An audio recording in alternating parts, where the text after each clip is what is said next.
Imagine waking up one morning and finding that a political decision made thousands of miles away about a country you may never visit suddenly affects your wallet here at home. Not through gas prices, not through grocery bills, but through something even more personal, your Medicare costs. Sounds unbelievable, right? Well, the reality is that former President Trump's proposed freeze on U.S. support for Ukraine could have ripple effects that land directly in your mailbox in the form of higher Medicare premiums. Today, we're diving into a story that's both international and deeply domestic. On the surface, it looks like just another policy debate about foreign aid and defense spending.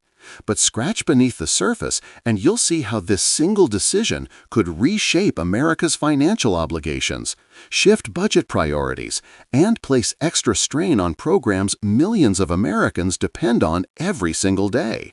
This isn't just about Ukraine. This is about you, me, and the broader economic choices that affect whether healthcare for seniors remains affordable or whether premiums begin to climb. Let's break this down step by step, because the chain reaction behind this is more connected than most people realize. First, let's start with the decision itself. Trump has long argued that America is spending too much money abroad while neglecting problems at home.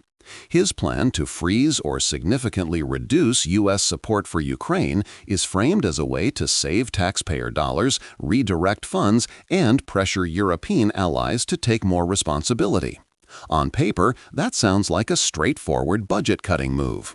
But federal budgets don't work like household checkbooks. Money taken from one area doesn't always translate into savings in another. In fact, it often creates a new set of challenges. So how does Ukraine tie into Medicare? The link comes through something called budget balancing and mandatory versus discretionary spending. Medicare is categorized as mandatory spending, meaning the government is legally required to fund it. Meanwhile, aid to Ukraine falls into discretionary spending, which lawmakers adjust year by year.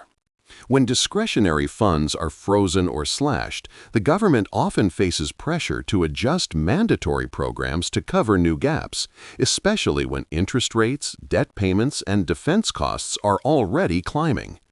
Now let's add another layer: America's national debt. Freezing aid to Ukraine might save tens of billions in the short term, but it won't erase the trillions in long-term obligations. And when investors see political instability or uncertainty about America's commitments abroad, they often demand higher returns on U.S. bonds. That means borrowing becomes more expensive for the government. Guess where that extra pressure lands? On entitlement programs like Medicare and Social Security. For seniors, this could mean higher premiums for Part B and Part D, increased deductibles, or even discussions about eligibility adjustments. What looks like a cost-saving move in foreign policy could ultimately translate into cost shifting at home. But that's not the only consequence. Cutting aid to Ukraine could prolong the war, destabilize European markets, and create ripple effects in energy prices.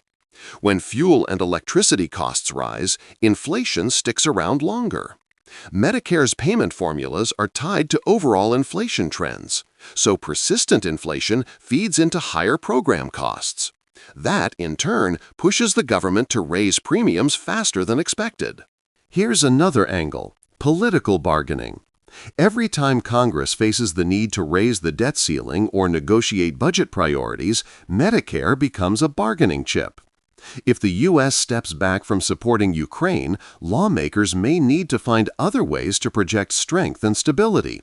That could mean shifting resources into defense spending or homeland security. To make room, they look at Medicare, one of the largest slices of the budget pie, as a place to tweak formulas or raise costs on beneficiaries. So while the news headline says Trump freezes aid to Ukraine, the fine print might as well say American seniors prepare for higher bills. It's all part of the same interconnected puzzle. Now let's talk about perception. Many Americans already believe Medicare is under pressure, and for good reason. The Medicare Trust Fund is projected to face insolvency within the next decade.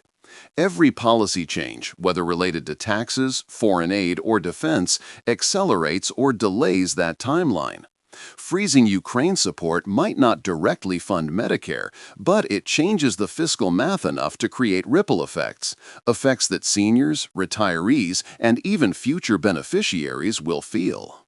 Of course, there are counter-arguments. Supporters of Trump's plan argue that freezing aid frees up resources to reinvest in domestic programs, including Medicare. They believe the U.S. has carried too much of the burden for Ukraine, while European nations benefit without paying their fair share. If those allies step up, America could potentially save billions without sacrificing domestic priorities. But here's the challenge: Congress rarely takes those savings and plows them directly into Medicare. Instead, the money gets redirected, reallocated, or simply reduces the deficit, at least on paper. The actual Medicare funding shortfall remains. That means seniors can't bank on foreign aid cuts lowering their costs. If anything, the uncertainty could drive premiums up, not down. Let's also consider the political timing. Medicare premium announcements often happen just before election season.